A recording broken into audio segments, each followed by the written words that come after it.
Hey everybody, this video is called Achievements Before Death, and tonight we continue our pass-through study here in the book of 2 Chronicles, looking at the 9th chapter, where we're continuing to look at Solomon's accomplishments up to his death. So chapter 9, verse 1 through 4, and you're probably going to remember about the Queen of Sheba, so we're going to try to pass through this the best we can. And so, chapter 9, verse 1 through 4 says, Now when the Queen of Sheba heard of the fame of Solomon, she came to Jerusalem to test Solomon with hard questions, having a very great retinue, camels that bore spices, gold in abundance, and precious stones. And when she came to Solomon, she spoke with him about all that was in her heart. So Solomon answered all her questions. There was nothing so difficult for Solomon that he could not explain it to her. And when the Queen of Sheba had seen the wisdom of Solomon, the house that he built, the food on his table, the seating of his servants, the service of his waiters and their apparel, his cupbearers and their apparel, and his entryway by which he went up to the house of the Lord, there was no more spirit in her. So this passage is going to be very similar to you if you followed us through the books of Kings, and it's going to be very similar to 1 Kings chapter 10. So we see that the Queen of Sheba came from the modern day country of what Yemen would be, of southern Arabia, and it was a very wealthy kingdom at this time period with much things to offer. They had gold and spices and precious woods. And when you study history of this nation of Sheba, it tells us that they were very advanced. They had queens and kings. And so the Queen of Sheba traveled approximately 1,500 miles to Jerusalem. And I don't know about you guys if you like driving cross-country road trips, but picture driving yourself 1,500 miles. And now, in about a month or so, my family will be doing a vacation to the Kentucky area, which is about 850 miles one way from where we live. So we're going to get a taste of this in just about a month or so from now. And this queen, she was highly motivated to see Solomon in his kingdom. And we see that her motive was to go test Solomon's great wisdom. And the queen traveled in the manners of a large royal procession. You might think of a motorcade of the President of the United States, that you don't just see him being transported in one SUV. You see many SUVs lined up, and oftentimes they don't know which car he's in, or, if we ever get a female president, she. And the queen traveled with heavy laden with gifts and goods for trade. It's kind of like when a political leader meets with another political leader and they exchange gifts. And the queen was completely overwhelmed when she got to see this Solomon with his wisdom, and she was overwhelmed when she saw the glory of his kingdom. In verse 5 through 8 says, Then she said to the king, It was a true report which I heard in my own land about your words and your wisdom. However, I did not believe their words until I came and saw with my own eyes, and I indeed, the half of the greatness of your wisdom was not told me. You exceed the fame of which I heard. Happy are your men, and happy are their servants. Happy are these your servants, who stand continually before you and hear your wisdom. Blessed be the Lord your God, who delighted in you, setting you on his throne to be king for the Lord your God, because your God has loved Israel to establish them forever. Therefore, he made you king over them to do justice and righteousness. So the queen realized that Solomon's kingdom was greater than what she had even heard. And the people, they found joy in the governance of Solomon as they would serve him. And the thought of Solomon sat on God's throne isn't included in the Queen of Sheba's words in 1 King chapter 10 verse 9. And the blessing of God on Israel and Solomon was to last as long as he followed the Lord as his forefather David had. And the chronicler, he wants the generation returning from the distress of the exile in Babylon to look at Solomon's era for inspiration and courage. Because when we study through the book of the Chronicles, we see the time period that the chronicler is writing. And, he's encouraging them in their work of rebuilding. In verse 9 through 12 says, "And she gave the king 120 talents of gold, spices in great abundance, and precious stones. There never were any spies, such as those the Queen of Sheba gave to Solomon. Also the servants of Hiram, and the servants of Solomon, who brought gold from Ophir, brought algum wood and precious stones. And the king made walkways of the algum wood for the house of the Lord and for the king's house. Also harps of stringed instruments for singers. And there were none such as these seen before in the land of Judah." Verse 12, "Now King Solomon gave to the Queen of Sheba all she desired, whatever she asked, much more than she had brought to the king. So she turned and went to her own country, she and her servants." So Solomon would not allow the Queen of Sheba to outgive him more than he was willing to give to her. And you may remember back in the book of 1 Kings of the tradition story that Sheba wanted a son by Solomon, and he accommodated her with a child named Menelik that became the ancestor of all the Ethiopian monarchs. And like I said, that was a tradition story that is believed in by those in Judaism. In verse 13-14 it says, "The weight of gold that came to Solomon yearly was 666 talents of gold." Here's that number that everyone gets fascinated with. 666 talents of gold. Besides what was the traveling merchants and traders brought. And all the kings of Arabia and the governors of the country brought gold and silver to Solomon.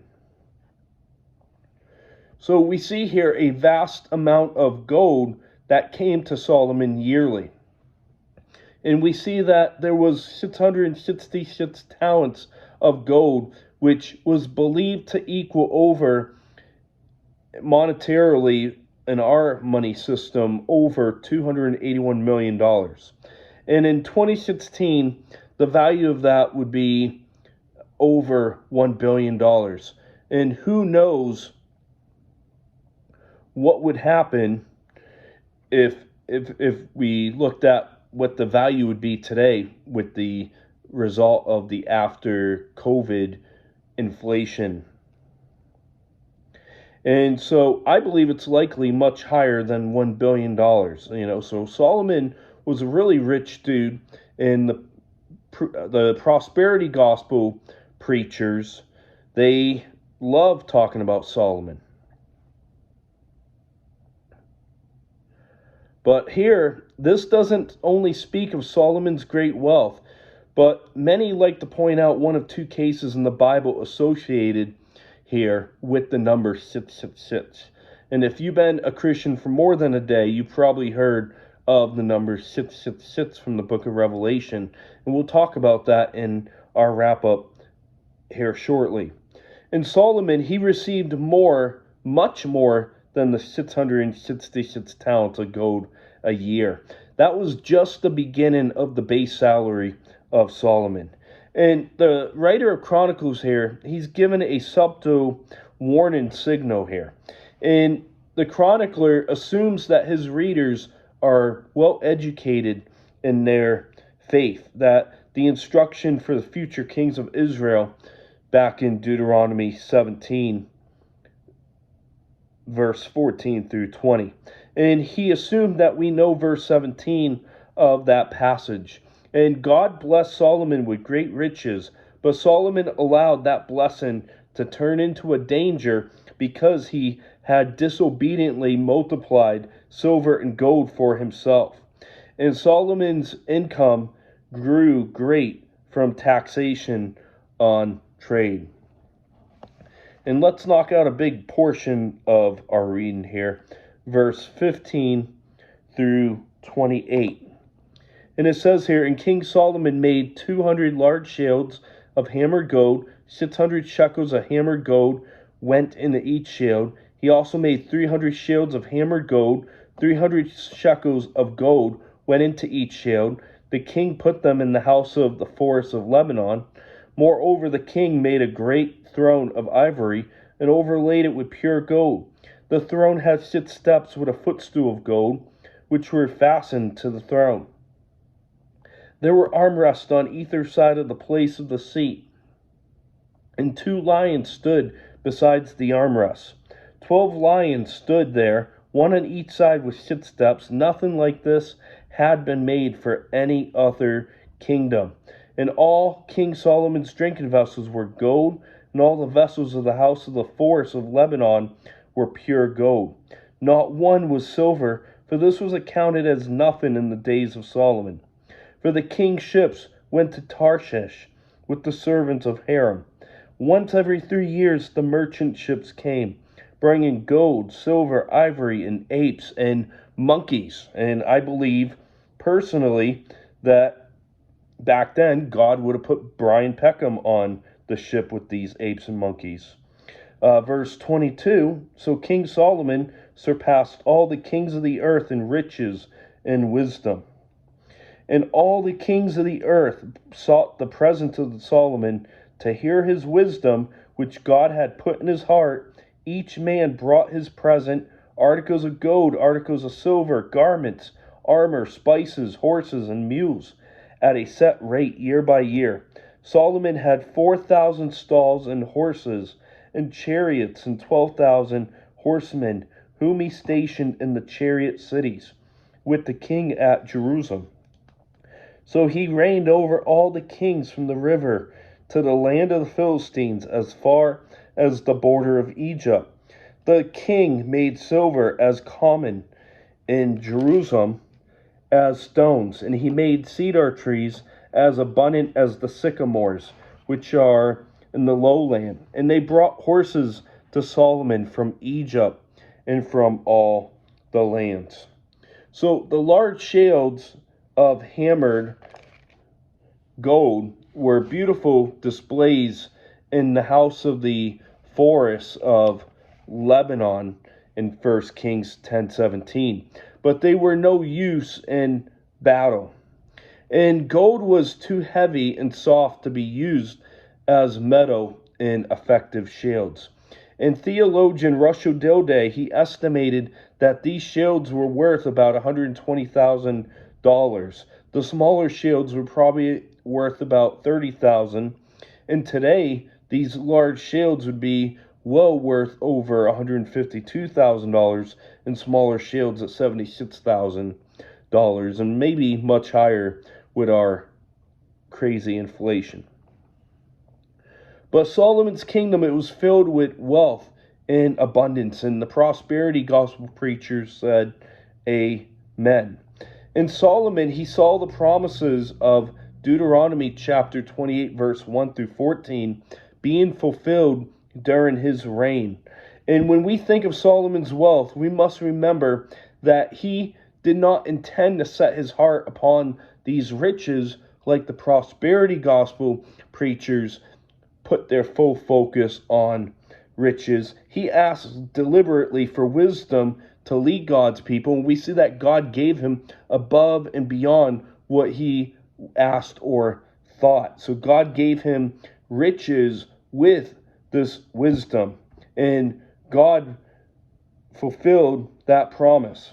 And I look forward to the book of Ecclesiastes. We're going to probably be in it early next year, And we're going to see where Solomon teaches that there is no satisfaction through materialism. And despite his great wealth and splendor, we see that Solomon spoke of them as vanity. In verse 18, the chronicler adds to the detail, which is absent from the 1 Kings chapter 10, verse 19 account. Verse 25 says 4,000, which is preferably to 40,000 in 1 Kings chapter 4, verse 26. In verse 29 through 31 says, "Now the rest of the acts of Solomon, first and last, are they not written in the book of Nathan the prophet, in the prophecy of Ahijah the Shilonite, in the visions of Iddo the seer concerning Jeroboam the son of Nebat? Solomon reigned in Jerusalem over all Israel 40 years. Then Solomon rested with his fathers and was buried in the city of David his father. And Rehoboam his son reigned in his place." So back in the account given in 1 Kings chapter 11 verse 41, it reports that Solomon's deeds were written in the books of the Acts of Solomon. And for the rest of the record of Solomon's life, go back to check out 1 Kings chapter 10 verse 26 through chapter 11. And I challenge you, if you haven't watched those videos yet, or it's been quite a while since January, go back and watch those after you watch this. But in the later years, we see that Solomon turned away from God, and Solomon led the nation into idolatry as the result of his wife's influence.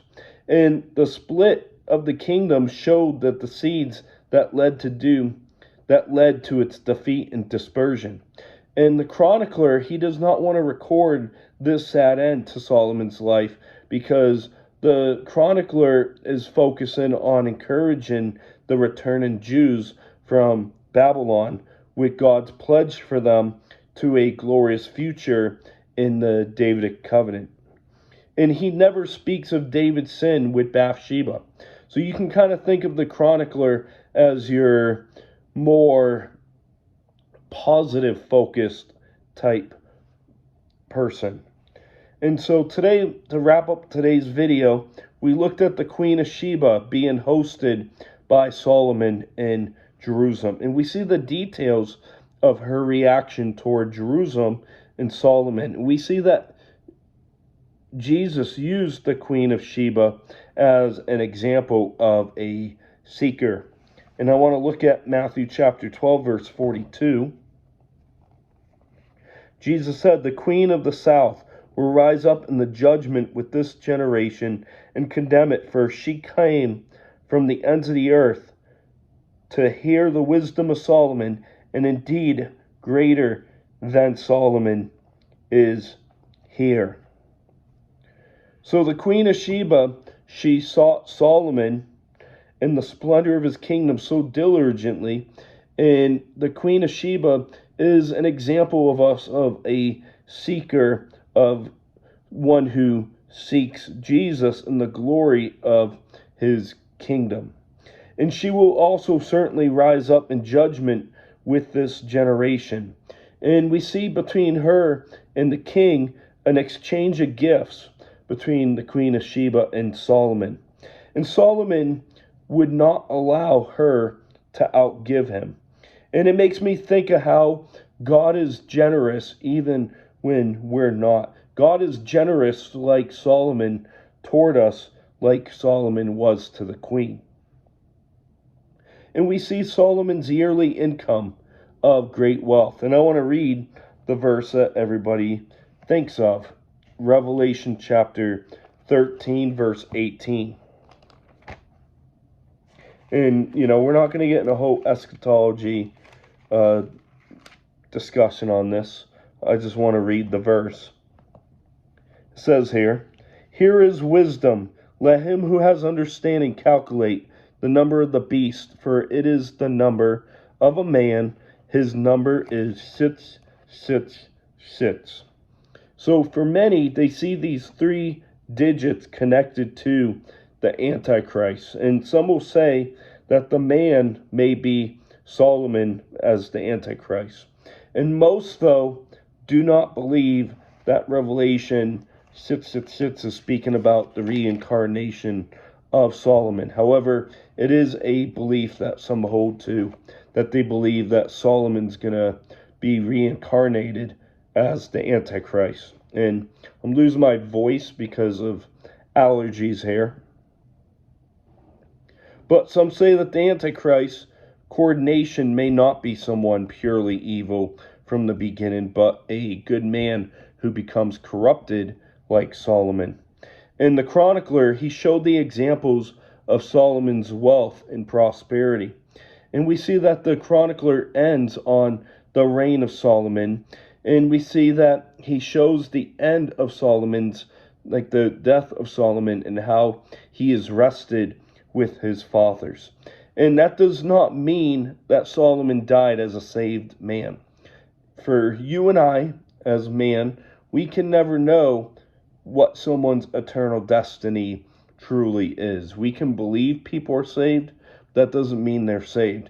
And likewise, we might not believe someone is saved, and they could be saved. That is between them and God. And we should keep that in mind. And the phrase is used 25 times across the books of Kings, and it was used for such wicked kings such as Ahab in 1 Kings 22, verse 40. And it means that he had passed into eternity in more modern day language. And we cannot say with certainty, like I said, that Solomon will be in heaven. We can't say with certainty that he's in hell. But we're going to wrap up right here. We are now 25% of our way through the book of 2 Chronicles. So congratulations, we're a quarter of the way to the move-in of the fall season. So we'll see you next, as we're going to be looking at Topical Saturday on Saturday, to be announced on Saturday. So I hope you have a great rest of your evening. God bless, and we'll see you Saturday.